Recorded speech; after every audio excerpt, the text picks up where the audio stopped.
అందరికీ శుభ సాయంత్రం. ఒక మంచి పద్యాన్ని తెలుసుకుందాం మనం.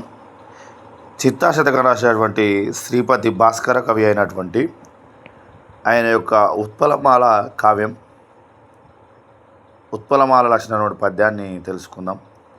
బీదల కన్న వస్త్రములు పేర్మిను సంగము తుచ్చా సౌఖ్యాసనం పదనకై యబద్ధములు బలకకు వాదములాడబోకు మర్యాద నతిక్రమింపకు పరస్పర మైత్రి మెలంగు మిట్టి వా వేదముల చెరంగుం వివేక ధనమ్మిది నమ్ము చిత్తమా.